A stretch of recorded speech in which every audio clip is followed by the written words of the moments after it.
Hey guys, tonight we uncover a secret hidden in the shadows of the Forbidden City, the tale of eunuchs who were never truly what they seemed. Imagine yourself stepping softly under the dim lanterns, where vermilion walls stretch long into the dark, and incense smoke curls like unspoken words. This palace was designed to strip desire away, to make sure only loyalty walked its halls. But what if some men never lost what the system demanded they give up? You won't survive the silence of these corridors once you know the truth. Do you dare find out how it was done? So, before you get comfortable, take a moment to like the video and subscribe, but only if you genuinely enjoy what I do here. And if you're listening from Toronto, Sydney, or Manila, let me know your local time in the comments. It always feels like our lanterns stretch across the world. Now, dim the lights, maybe turn on a fan for that soft background hum, and let's ease into tonight's journey together. The story begins at the palace gates, those towering vermilion doors that seem to shut out the entire world. On the outside, families gathered in anxious lines. A boy of 12 might stand there, clutching the sleeve of his father, knowing only that service inside promised food, silk, and honor. What he didn't know, or what no one dared to tell him, was that to step inside meant giving up everything that made him a man. Unless, of course, silver changed hands. With enough bribes, forged documents, or sympathetic officials, some boys walked through those gates untouched. They became what the records called eunuchs, but what their bodies quietly denied. Outwardly, they bowed, lowered their voices, and took on the submissive manner of servants. Inwardly, they carried a dangerous secret, and that secret was tolerated, sometimes even protected, because the palace lived on appearances. As long as a servant looked the part, who would dare suggest that the emperor's perfect order had cracks? Safer to look away. Safer to believe the illusion. Picture yourself walking these corridors, the floor cool underfoot, sandalwood fragrance lingers, and every shadow feels thick with secrets. A eunuch passes by, head bowed, scroll in hand. You wonder, is he truly what he appears, or is there more hidden behind that quiet obedience? The palace was supposed to silence desire, to guard women in silk chambers, and ensure loyalty remained pure. But human hearts are not so easily caged. Where walls exist, cracks appear. Where silence is enforced, whispers grow. Where duty is demanded, longing finds its way. And so, in the hush of this world, the figure of the false eunuch emerged. A man who wore the mask of emptiness, yet carried the power to change everything. We've only just opened the gates, but once these boys stepped inside, carrying their unspoken truth into the inner chambers, what biographical tragedies and scandals began to unfold? And yet, even deeper in the palace, where lanterns burn low and curtains stir with hidden lives, something even more unsettling waits for us. The palace gates were more than just doors. They were thresholds where fates shifted forever. Outside those vermilion walls, in dusty villages and crowded markets, families weighed impossible choices. Imagine being the parent of a boy, 12 or 13. Your harvest failed, your debts mounting. A chance comes. Send him to the palace. Inside, he will eat rice polished white, wear robes finer than anything you have ever touched, and puff just fries high enough to help the family survive. But the cost? It was whispered, never spoken directly, the knife that would change him forever. Yet sometimes, that knife never fell. Silver has always had its own language, one the palace understood all too well. Officials charged with overseeing the procedures could be persuaded. A coin slipped into a sleeve, a promise delivered in the quiet corner of a tea house, and a boy could walk past the threshold untouched. To the world he was a eunuch. To himself he remained whole. Think of those boys in their youth, standing stiffly in borrowed sandals, practicing soft voices and lowered gazes. They had to learn quickly, because one slip could mean exposure. Imagine a training yard within the palace compound, sunlight broken by carved screens, a supervisor's eyes sharp as knives. The boys repeated tasks. Bow lower, walk slower, speak more gently. The true eunuchs bore scars in their bodies, but the false ones had to bear scars in their nerves, living every moment with the fear of being discovered. And still, there was ambition. The same ambition that brought them through the gates pressed harder with every step. If they could master this role, they might enter the emperor's own halls, serve close to the throne, or even influence the flow of power itself. What farmer's son would not dream of that? You can almost picture a boy lying awake his first night, listening to the palace drums mark the hours. Around him, other new arrivals breathe uneasily. Some will be tested tomorrow, their futures sealed with ritual. But for him, the ritual has already been skipped. He has bought his place in this shadowed world, and now survival depends on performance. Each breath must be measured, each glance weighed. Even laughter, if it slipped out too full, too vibrant, could betray the truth. And yet, there were signs others noticed. A stride too firm, a voice with depth, a blush that lingered too long. Palace life was a theatre, and these boys were both actors and stagehands, adjusting masks every moment. Some officials, suspicious, looked closer. But others? They too enjoyed the comfort of pretending the system was flawless. Better to avert the eyes, better not to risk scandal. But scandals are rarely buried forever. Rumors found their way into the harem, whispered among concubines who lived in isolation. For them, the sight of a servant who was not entirely what he claimed to be carried a dangerous kind of fascination. Loneliness sharpened perception, and curiosity often began with a single look. Think of it. A young boy, hardly older than you might expect in a school classroom today, carrying trays of silk or bowls of fruit. His eyes meet those of a concubine, locked away for years. In that brief exchange lies both danger and possibility. He lowers his gaze, but the moment lingers. What must it have felt like, to be both invisible and irresistible? To wear the mask of silence, yet know that behind it lived a forbidden truth. Each step deeper into the palace only tightened the knot of secrecy. And so, the story of these boys is not only about deception but about survival. They were chosen, sometimes sold, sometimes bribed into place, and then left to guard their secret with their very lives. But secrets inside the Forbidden City were never safe for long. Because as these boys grew older, their paths inevitably led them closer to the silk-draped chambers of the harem, where silence pressed even heavier and longing pressed even harder. And it was there, behind curtains that swayed with incense, that the true tragedies began to unfold. Inside the palace walls, beyond the gates where those boys first entered, lay the inner chambers, the harem. From the outside, it shimmered with luxury, carved screens, golden embroidery, and lanterns glowing in rows that seemed endless. But once inside, you would discover that this glittering world was also a cage.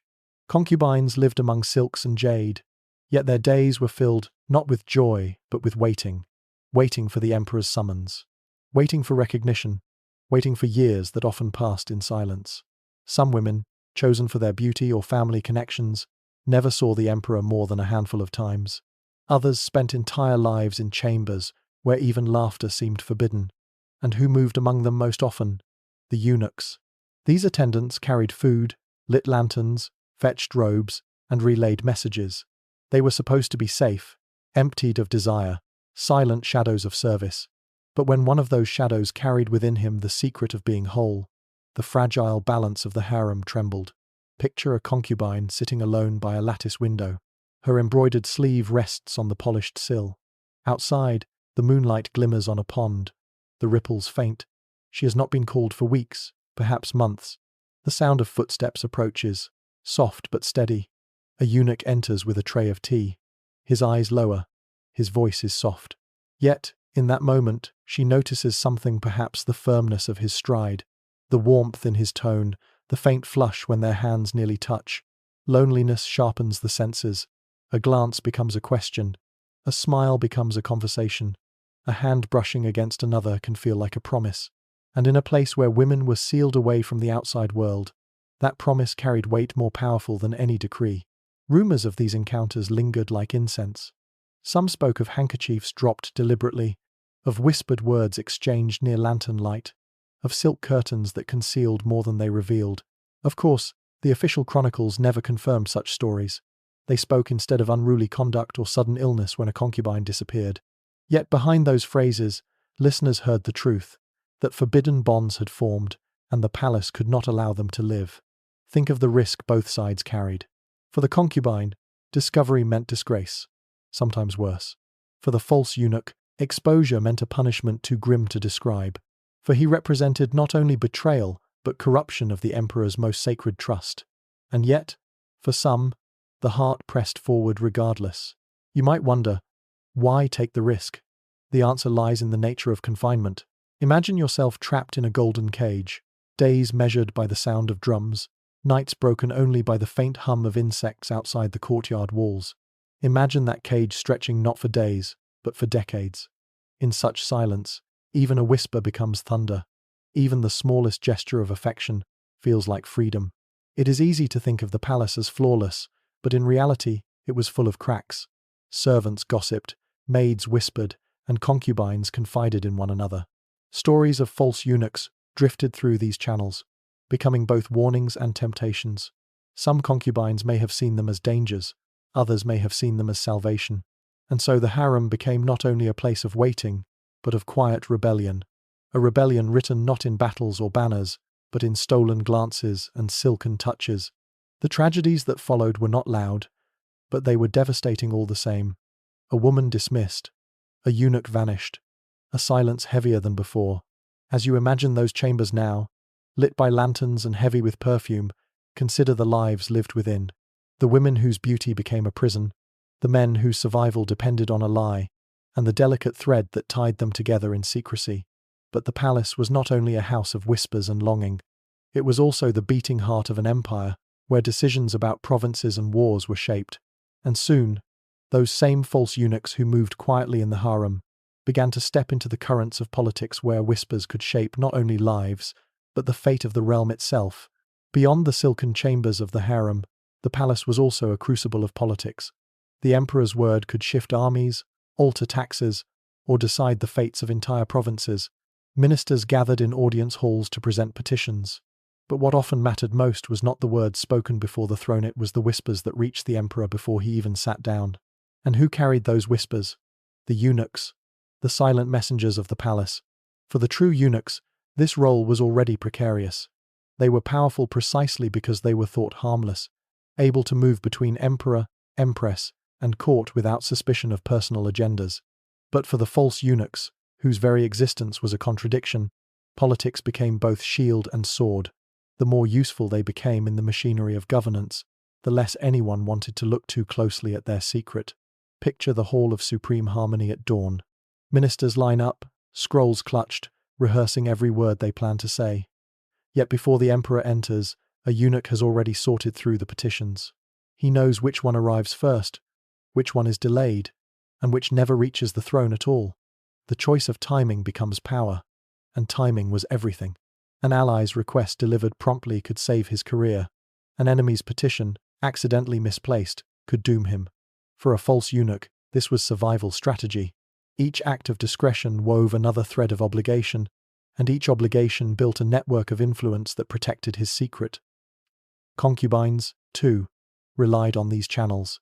A word carried discreetly to the emperor could restore favor. A warning whispered into the empress's ear could shield her from intrigue. A false eunuch, balanced between service and deception, became more than a servant, he became a lifeline. But politics in the palace was never safe. Every step toward influence meant more eyes watching, more rivals ready to expose a weakness. Some ministers seethed at eunuchs meddling in affairs of state, others courted their favor with gifts, knowing that access to the emperor often passed through those silent figures. Imagine the danger. One slip of tone, one gesture too assertive, and suspicion could flare. A eunuch was expected to be deferential, invisible. But what if his voice carried confidence, or his gaze lingered too boldly? The very traits that marked him as false could also make him appear capable and thus, ironically, more valuable. It was a delicate paradox. The more effective he became in politics, the more likely he was to be noticed. And yet, he could not afford invisibility either. For obscurity meant vulnerability. Survival required walking a line thinner than silk thread. Think of him at night, sitting in his chamber, a single candle flickering. On his desk lies a scroll he chose not to deliver, the wax seal still unbroken. He knows this choice might alter the future of a province, the career of a minister, the safety of a family. He also knows that if anyone questioned why it never reached the throne, his own life could end in silence. Still, he keeps the scroll where it is. Silence itself has become a language he speaks fluently. And what of the emperor? Did he suspect? Perhaps. Emperors relied on their eunuchs yet feared their influence. To acknowledge that some were not even truly eunuchs would have meant admitting that the most sacred boundaries of the palace had already been breached. Easier, perhaps, to look away, to allow the illusion to persist, so long as order seemed intact, but illusions never last forever. And every whispered word, every delayed petition, every concealed secret piled higher, until even the strongest walls of the forbidden city could not keep the truth from seeping out. So while the harem bore witness to quiet tragedies of longing, the court itself was being reshaped by shadows. These false eunuchs were no longer just attendants. They had become part of the machinery of rule, and as their influence grew, so too did their ambition. Because once you realize that silence can move empires, how long before you reach for power itself? The corridors of power were never meant for servants. Yet somehow, the eunuchs, those meant to be invisible, found themselves shaping the very pulse of the empire. And among them, the false eunuchs walked with a peculiar urgency, knowing that their disguise was not just a mask but a gamble. Every day of survival was another step closer to influence. It started with small gestures, a scroll delivered at just the right time, a warning whispered discreetly to a favored concubine, a minister's plea quietly passed along before a rival could interfere. Each of these actions seemed harmless, but together they wove a net of obligation. And obligation, in the palace, was the first currency of power.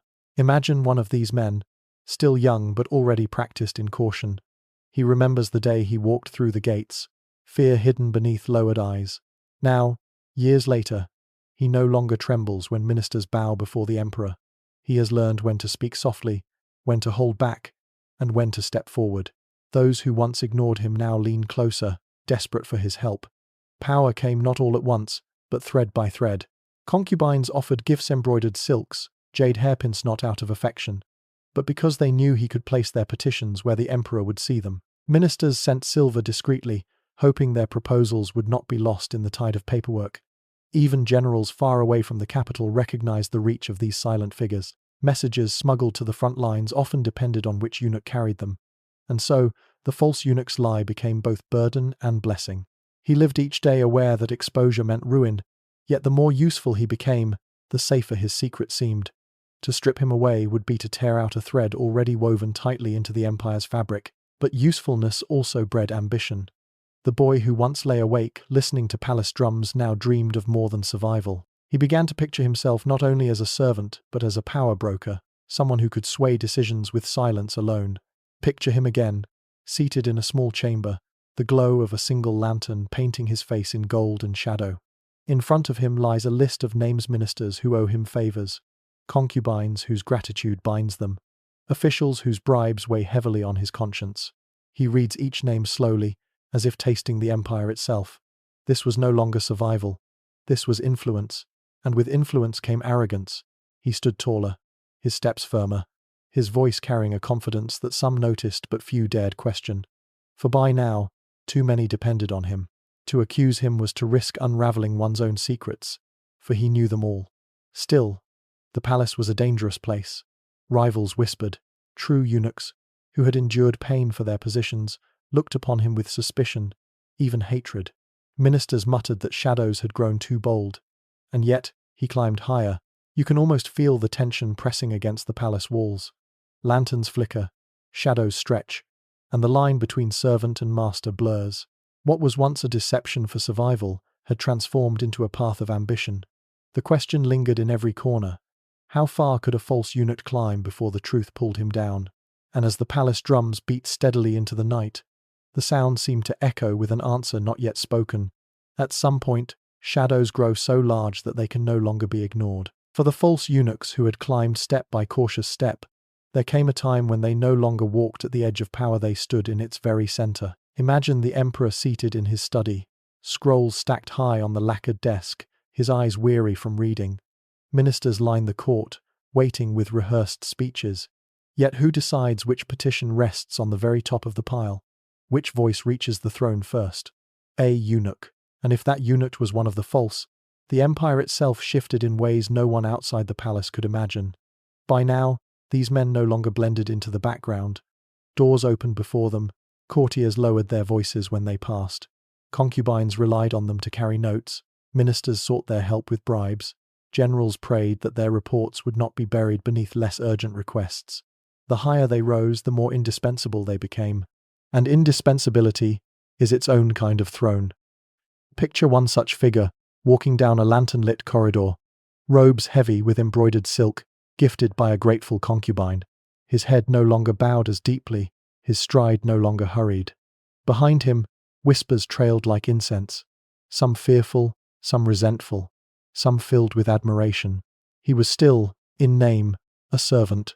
Yet, in practice, he had become something far more dangerous, a man the empire itself leaned upon. At this height, his chambers grew more luxurious. Where once he slept on a straw mat, now lacquered chests lined his walls, filled with gifts too precious to display openly. Incense from distant provinces, jade from the south, bolts of silk from the west. Each item told a story of obligation and leverage. He could not wear a crown, but in a sense, he already held one. And yet, the higher he climbed, the sharper the knives of envy became. True eunuchs watched with bitterness, remembering the sacrifices they had endured. Ministers muttered that shadows were ruling in place of scholars. Even emperors themselves began to wonder, had they allowed too much trust, too much influence? Still, how could they remove a man upon whom the palace machinery now depended? To tear him down was to risk unraveling alliances, disrupting routines, and exposing secrets too dangerous to name. And so he stood at the pinnacle, untouchable yet trembling beneath the weight of eyes that followed his every move. Power gave him a glow, but it also painted a target on his back. Think of him at a grand banquet. The hall is alive with music, silk sleeves flowing as dancers turn, ministers sip wine, concubines laugh softly behind painted fans. And at the emperor's side, not seated but standing, is the eunuch's expression calm, his posture steady. He pours wine, but everyone knows he pours more than drink. He pours influence, he pours favor, he pours silence into power, but such silence could not last forever. Rumors stirred, stories whispered through corridors. Some said he was too confident, too whole, too dangerous. Others claimed. Concubines looked at him with glances that lingered too long. The illusion began to crack, however faintly. And in a palace where illusion was everything, even the smallest crack could spread like a fracture through jade. So the question sharpened. If a false eunuch could rise so high, how long could he balance on that edge before the entire palace turned against him? The lanterns glowed brighter, the shadows stretched longer, and the empire seemed to hold its breath, waiting for the moment when suspicion would finally burst into action. Suspicion rarely arrives like thunder. It seeps in like damp along a wall, darkening the edges until the pattern can no longer be ignored. After seasons of careful rising, the false eunuchs learned this by heart. It began with glances that lingered a fraction too long, a question asked twice by a steward, who usually spoke only once, a name repeated softly in a corridor where names were not supposed to breathe at all. Somewhere, a clerk noticed that a certificate had been copied, not penned. Somewhere else, a matron in the harem marked a servant's step as too assured, too alive. Threads tugged gently at first, then harder. Palace inquiry moved in soft shoes. Senior eunuchs compared notes in shuttered rooms. The empress's attendants listened from behind screens. A court physician was asked to confirm what no one wished to say aloud. Even the language of investigation was wrapped in silk. Inspections were described as verifications, offences as unseemly conduct, dismissals as transfer to a place of reflection. A calendar date gained an extra brushstroke, a name lost one. The record kept its decorum. The people understood its meaning. You can almost hear the change in the palace air. The music still plays at small banquets. Lanterns still burn at the appointed hours, but conversation shortens by a breath, and every servant learns to measure the angle of his bow with mathematical care. Gifts stop arriving at one door and begin arriving at another. A friend walks the long way around a courtyard to avoid being seen in the wrong company. It is as if the palace inhales and forgets to exhale. For the concubines, the signs were subtler yet more frightening. A summons rescinded without explanation. A favorite maid reassigned to kitchen tallies. A physician's visits recorded with meticulous frequency, as if counting moments could control them. In official notation, illness took on a dozen shapes. Fatigue, imbalance, a vague disturbance of breath. Outside the pages, women vanished into temples to pray for harmony, or were moved to quieter quarters for rest. Words that felt like curtains pulled and tied. Names, once embroidered into brocade, frayed from the hem first and then were simply gone. And what of the men at the center? The false eunuch who had built a web of obligations found that every thread could pull back. Those he helped kept their gratitude, but they trimmed it neatly to fit the mood of the court. Bribes, once folded in silk, began to arrive as formal courtesies everyone could witness, so that no single exchange looked like risk. Allies visited less often. Rivals smiled more. The same silence that had once protected him now pressed, heavy and close, like a room with a door that did not open. Punishment, when it came, was regimented and quiet. A new set of palace rules was read with unusual care. Everyone bowed lower than usual. The accused was reassigned, then detained for questioning, then unavailable due to infirmity. A night drum beat too sharply once, and the next morning a different eunuch stood at a familiar post. There were no proclamations, no crowds to witness, only the neatness of order restored. The palace preferred conclusions without noise, and beyond the walls, stories are clever travellers. In tea-houses, the gossip wore a different robe. A storyteller tapped his fan, lowered his voice, and told of a servant who could open any door with a look. Opera troupes embroidered the tale into melody. A lonely concubine, a daring attendant, a shadow of love that lasted the length of a single lantern's wick. Listeners leaned in, both scandalized and moved, because the contour of the story felt familiar even to those whose lives held no silk. In markets, the moral shifted with the audience. For the stern, it was a warning about corruption. For the tender-hearted, it was a lament about cages golden or otherwise. Inside the Forbidden City, the response grew procedural. Registers were reviewed, attestations renewed, training overseen with colder precision. Seasoned officials announced periodic confirmations as if the idea had not been prompted by rumor at all. A few senior eunuchsmen who had paid dearly for their place pushed for stricter watch, not out of cruelty, but out of a wounded sense of order. Even they understood that if the boundary between servant and man blurred, the scaffolding of the harem swayed. Yet systems rarely heal the ache that created the wound. Loneliness remained. The passages still echoed at night. The palace did what palaces doit repaired surfaces. But hearts are not surfaces. They remember. A concubine kept a folded handkerchief she could not bear to throw away. A maid held a memory like a coal she could neither drop nor show. A eunuch who had not been false nevertheless felt cut twice by the suspicion that brushed him as it passed. You might ask, did the emperor know? Emperors always knew enough to choose what not to know. To declare knowledge is to own it, and to own it is to invite collapse. So the throne stayed still, while the floor beneath shifted by degrees. Occasional edicts thundered in careful language about renewed virtue and untouched sanctums, and for a time, fear did the work that kindness would not. But fear is not a builder, it only sweeps. There is a particular kind of ending favoured by courts of great ceremony. The vanishing.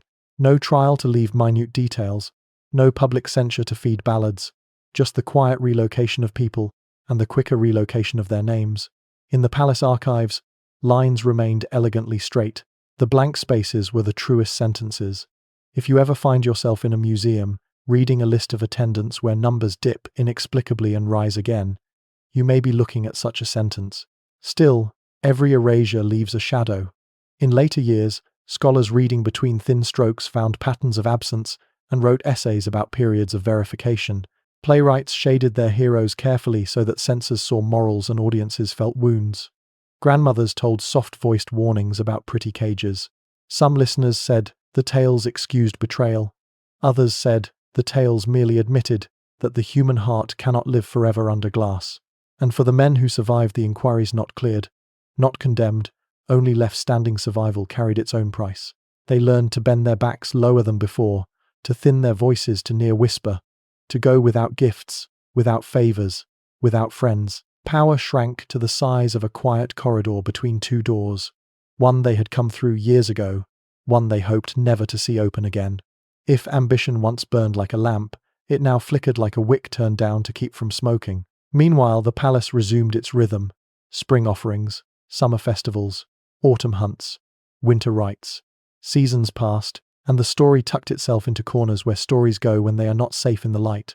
Yet even in corners, stories breathe. They wait for someone to notice the way a certain date was written, the tiny pause before a certain name, the fold of a robe in an old painting that looks, somehow, like a question. So the illusion cracked, and the response was to mend the glaze and polish the surface. But glaze cannot change the clay beneath. The Forbidden City retained its ceremonies, its measured steps, its music in appointed keys. It could not unlearn what had been revealed, that control can posture as certainty and still be thinner than silk. If we paused here, In this half-lit hallway where the past still presses close, what would we say remains after rumor becomes rule, and rule becomes routine? When names are removed and documents made perfect, what keeps breathing beneath? Listen a moment longer, and you may hear it, the soft sound that outlives verdicts and registers. It is the memory of what cannot be neatly recorded, the cost, the longing, the stubborn echo that refuses to fade. And just ahead, beyond this last turn, the lanterns dim toward a room where all that remains has been kept carefully, quietly waiting for us to open it. What survives after silence has done its work. Records may be edited, names erased, and corridors polished, until not a trace remains of scandal. Yet memory is stubborn. It slips through cracks in archives, hides in folktales, and lingers in questions historians still whisper centuries later.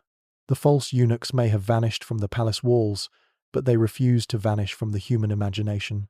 Outside the forbidden city, their stories became parables. In tier houses, storytellers spoke of clever attendants who tricked the system, slipping through the gates whole and unbroken. Some tales painted them as villainsmen who betrayed the emperor's trust and courted ruin. Others turned them into tragic heroes, caught between duty and desire, punished not for treachery but for being too human in a world that demanded silence. Opera troupes embroidered the tales into song. On dim stages lit by oil lamps, painted faces sang of concubines who risked everything for a fleeting glance, and attendants who carried secrets heavier than jade. Audiences leaned closer, half scandalized, half sympathetic. They laughed nervously at the boldness of the trick, then sighed when the curtain fell on a fate that could never end well.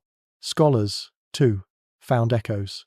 They noticed gaps in registers, odd turns of phrase in chronicles, removed for conduct unbecoming, transferred for reasons of health. Such polite language spoke louder than blunt accusations. Essays written centuries later drew lines between these absences, concluding that where there is smoke, there must have been fire even, if the smoke had been brushed carefully from the page. But perhaps the most powerful legacy lay not in plays or notes, but in what ordinary people believed. To them, the story of the false eunuch was proof that no wall was perfect, no rule unbreakable. Even the forbidden city, with its armies of guards and rituals of control, could not fully tame desire. The lesson was not only about corruption, it was about the persistence of the heart. And yet, these legacies were not simple. For some, they justified suspicion. If false eunuchs could exist, then all eunuchs must be watched more closely, distrusted more deeply. The innocent bore the weight of the guilty. For others, the legends softened judgment. Concubines were seen not as schemers, but as lonely souls trapped in gilded cages. Their rebellions understandable, their mistakes forgivable. You might ask, what does it mean to live your life as someone you are not? For the false eunuchs, every day was an act, every gesture a disguise. They wore silence like armor, but inside, their hearts beat loudly with secrets they could never confess. In that sense, their story is not just about scandal or politics, it is about the universal burden of hiding, of being unseen in plain sight. And so, even as centuries passed and dynasties rose and fell, the shadow of the false eunuchs lingered. They became more than historical curiosities. They became symbols of the cracks in systems that claim to control everything, reminders that no structure is stronger than the human need for connection. Now, as we stand at the end of this long walk through lantern-lit corridors, you may feel that the palace has grown quieter. The drums no longer beat, the concubines no longer wait, and the eunuchstrew or false have all faded into dust. Yet if you listen carefully, there is still a sound. The echo of secrets too fragile to shout, too heavy to silence. And perhaps that is their final legacy. Not the punishments recorded, not the scandals suppressed, but the truth that longing endures even in cages of gold. The palace may have erased their names, but it could not erase the questions they left behind. So when you think of power, do you imagine fear, or perhaps silence? And when you think of silence, do you imagine peace, or the weight of stories waiting to be told? The lanterns are nearly out now, their glow reduced to embers. The halls are empty, yet not empty at all, because as long as someone remembers Avenue tonight, the false eunuchs are not gone. They remain here, in the hush, in the telling, in the quiet heartbeat of history that refuses to fade. The night has grown very still, and you may feel it too, that gentle slowing, as if history itself is sighing and letting go. We have walked through the palace together, step by step, lantern by lantern, following shadows that were never meant to be seen. And now, at the end of this journey, the stories of the false eunuchs soften into something quieter, more reflective. Close your eyes for a moment and imagine those vast courtyards empty. The drums no longer sound, the silk banners are folded away. The marble floors, once alive with footsteps and whispers, now rest under the hush of centuries. What lingers is not scandal nor punishment, but the reminder that even in the most controlled places, human hearts still beat, still hope, still reach for connection. Breathe with me now, slow, even, steady. Let the incense drift away. Let the echo of names fade into silence. The palace no longer demands your attention. It offers you rest instead. You have heard its secrets, and you have carried them far enough. Tonight, you can set them down. Perhaps you're lying in your bed, the room dark but safe, listening to the soft hum around you. Think of this calm as your own inner palace, one with no gates, no guards, no whispers, only peace. Each breath is a lantern glowing faintly, keeping you warm as sleep draws closer. And as you slip gently into dreams, let the questions of power, silence, and longing drift into the background. What remains is calm, the kind that wraps around you like silk, steady and soothing. So rest now. May your sleep be deep, your dreams light, and may you wake with the quiet strength of knowing you have walked through history and returned safely.